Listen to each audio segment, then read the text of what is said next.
Before I left home this morning, I checked to see if the coffee maker was off. I even made sure it was unplugged. It was. The red light was out, and I could see the power cord dangling over the edge of the counter, its prongs like the fangs of a thin black snake. I went out, locked the door behind me, and then I thought, is the coffee maker off? Is it unplugged? I unlocked the door and stuck my head in the kitchen. It was off, the red light was out, and I could see the power cord dangling over the edge of the counter. I went out, locked the door behind me, got in the car, and went to turn the key. And then I thought, is the coffee maker off? Is it unplugged? Of course it's off. I even unplugged it. But I got out of the car, went and unlocked the door, stepped inside and stuck my head in the kitchen. The coffee maker was off, the power cord dangling over the edge of the counter. I got back in the car and drove, and the whole time the thoughts kept coming. Is the coffee maker off? Is it unplugged? Is the coffee maker off? Is it unplugged? Is the coffee maker off? Is it unplugged? Is the coffee maker off? I turned up the radio to try and drown out the intrusive thoughts, the barrage of intrusive thoughts, but it didn't work. I'm almost at the office when I can't take it anymore. I have to go back. I have to check. I have to. But if I keep going back, I'm going to be late again, and I'm already on thin ice with the boss. I gotta hurry. I race back home, running a few red lights and blowing through a school zone. But I'm running out of time, and I can't afford to be late. Again, I'm out of the car before it's fully stopped. I unlock the door and stick my head inside the kitchen. It was off. It was off. The red light was out, and I could see the power cord dangling over the edge of the counter. I got back in the car and made it to my desk in time with just seconds to spare. I logged into my computer, and then I began to wonder, is the coffee maker off? Is it unplugged? Did I lock the side door? I couldn't remember, but there was no way. There was no way I could leave now. I got up and grabbed my coat, then hung it back up and sat down. Then I got up again and grabbed my coat and started down the hall. And then I went and sat down. And I got up, grabbed my coat, started down the hall, then went back and sat down again. Up and down, up and down, up and down, up and down, over and over and over and over again. The meeting was at 10 a.m. I sat there, listening to them drone on and on and on and on, all the time wondering if I had locked the side door and if the coffee maker was off, was unplugged. Suddenly I became aware of a silence in the room. Everyone was looking at me and the boss was speaking to me, although I couldn't understand what he was saying. Did I lock the side door? Did I? Pardon? I finally managed to sputter. I asked you a direct question, the boss said, and he sounded pissed. I managed to get to my feet, mumbling, Sorry, I have to go home. I have to go home. I'm not well. Now it was the boss's turn to sputter. You can't leave now. You've got a presentation to make." But I was already heading for the door, reciting, "I gotta go home. I gotta go home," over and over again, like a mantra. The boss met me at the door, so I pushed him aside, but he got in my face again, yelling, "You're fired!" And I hit him so hard, he fell to the floor. I don't remember much about the ride home, since I just kept thinking, did I lock the side door? Is the coffee maker unplugged? I don't remember the old lady in the intersection. I pulled into the driveway and was out of the car before it had fully come to a stop. I unlocked the door. The door was locked, after all, and I stuck my head into the kitchen. The coffee maker was off. The red light was out, and the power cord was dangling over the end of the counter, its prongs like the fangs of a thin black snake. I slumped down onto the floor in blessed relief, but decided to remain vigilant, in case the coffee maker turned itself back on. But can appliances turn themselves back on? Can they? In the distance, I could hear the sound of a police siren, but I didn't pay it much attention, as I had other things to worry about. There was water running somewhere. I could hear it. I was sure of it. If only they'd shut that goddamn noise. Someone knocked on the side door. Who is it? I called, never taking my eyes from the coffee maker and trying to listen for the sound of running water. A young woman stuck her head into the kitchen and said, "Police?" "Yes," I said, never taking my eye off the coffee maker. What did the police want here anyway? "Sir, is that your car in the driveway?" "Huh? What?" "Sir, have you been drinking?" "Drinking? Of course not. I was at the office." "Is that your car in the driveway?" "Yes," I answered slowly, wishing this annoying woman would go away. Didn't she have work to do somewhere? "Sir, you're under arrest for leaving the scene of an accident." "Constable?" "Yes?" "Is the coffee maker off and unplugged?" My question seemed to surprise her. She stared at me hard, then walked over to the coffee maker and picked up the end of the power cord, with its prongs like the fangs of a thin black snake. And then it bit her. The end of the cord turned into the head of a viper with enormous fangs which sank into her hand. The constable stood dazed for a moment, and then, like me, she slid to the kitchen floor. But unlike me, she was dead. And the power cord was, once again, just a power cord, its prongs like the fangs of a thin black snake. And as I watched, the cord stiffened, rose, and began to sway back and forth, like a cobra swaying to the music of a snake charmer.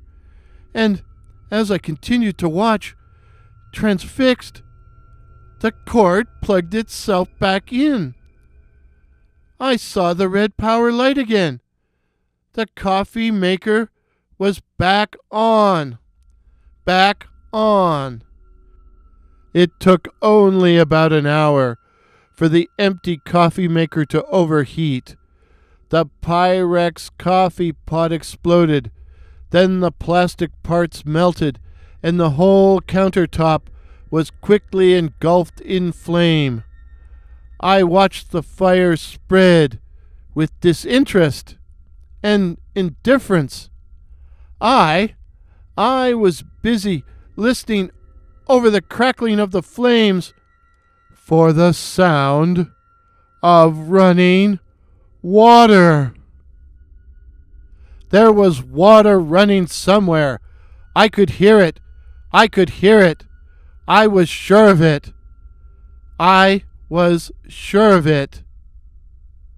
I think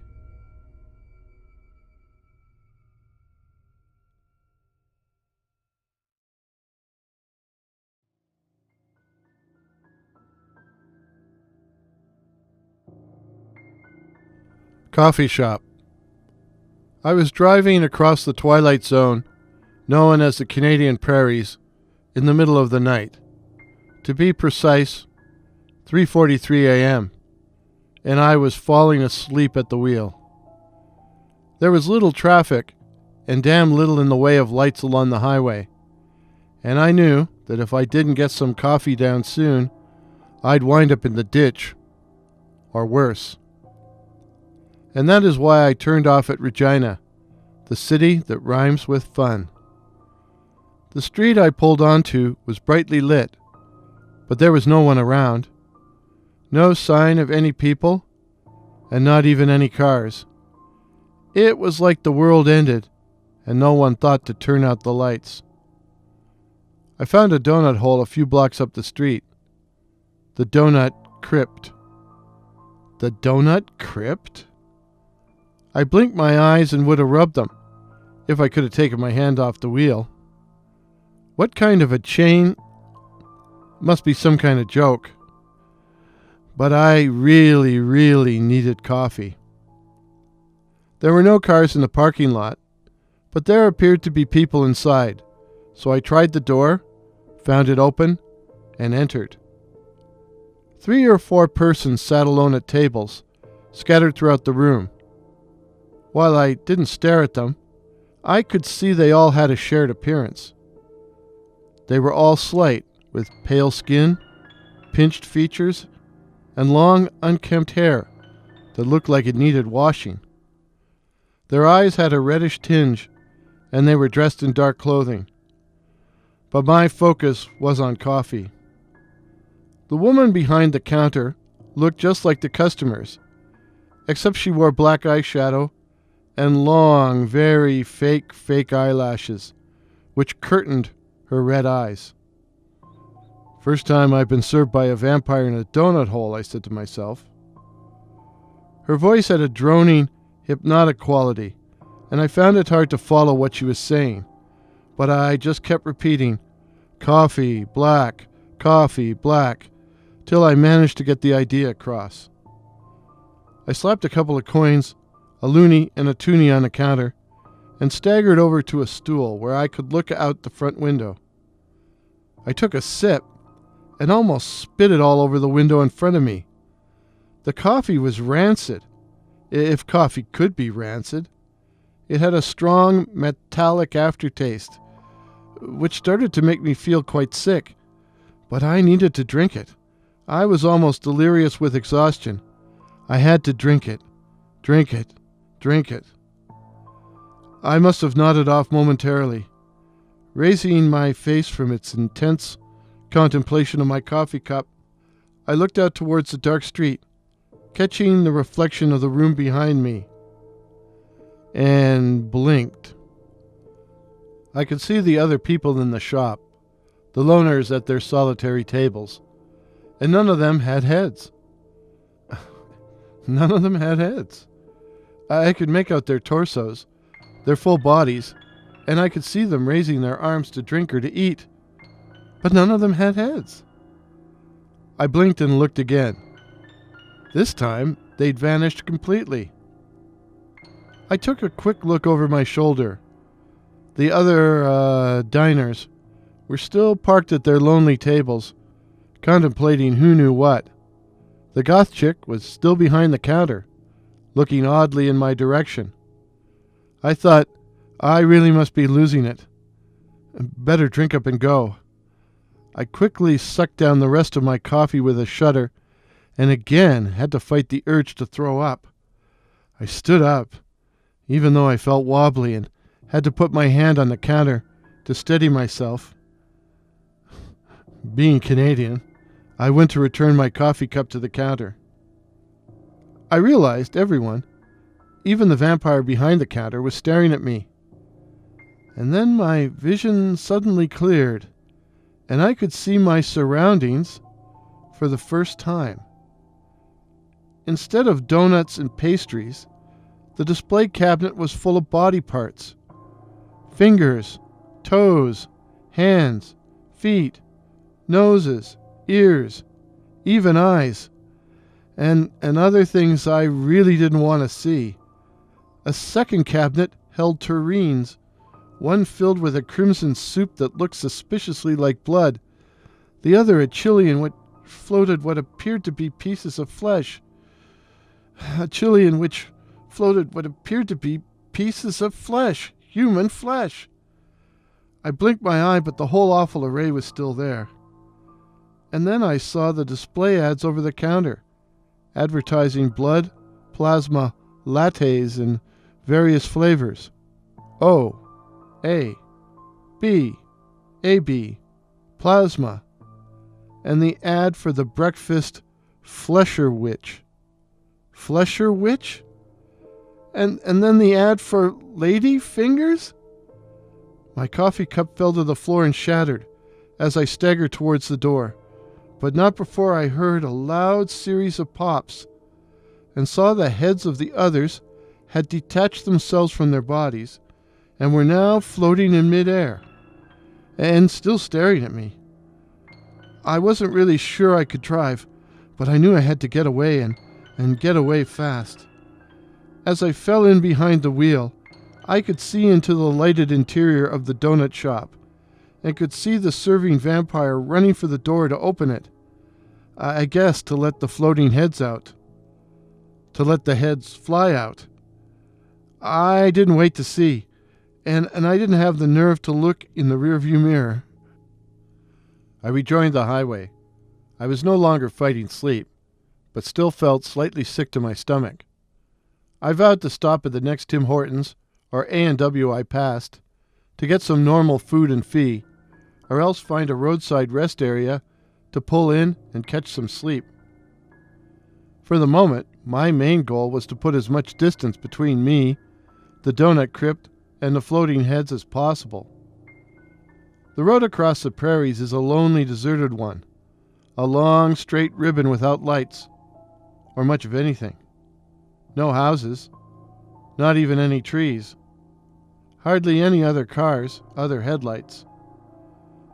Just a long, dark ribbon of asphalt, illuminated by my headlights. My head was swimming and my stomach began to ache badly.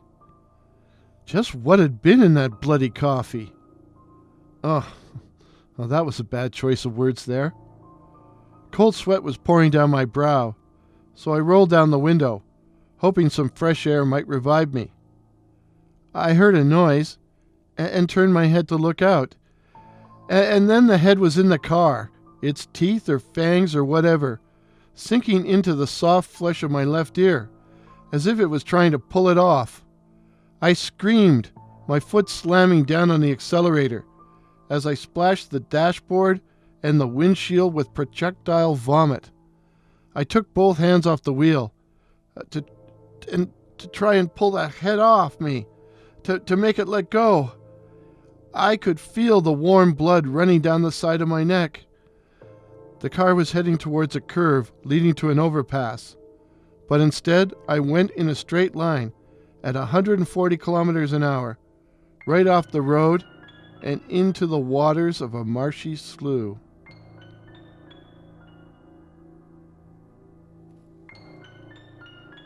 I woke up in the hospital. The plastic surgeon was able to repair most of the damage to your left ear. What bit you? I pretended not to understand the question. I also pretended to have simply fallen asleep at the wheel. The other thing that puzzled us was all the blood in your stomach. We thought it was caused by internal bleeding, but we were unable to find any injuries, so it's a puzzle. It was almost like you'd drunk blood. A lot of blood. You haven't been drinking blood, have you?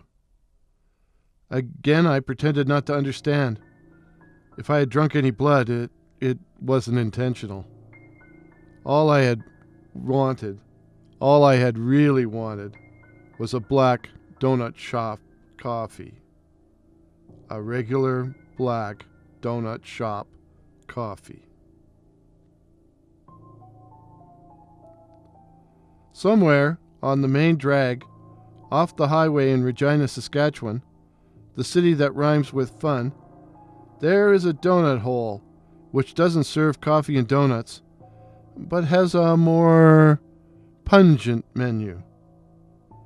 But I'll leave it to you, dear listener, to find it, as I never intend to set foot in Regina again, fun or not. After all, once bitten, twice shy.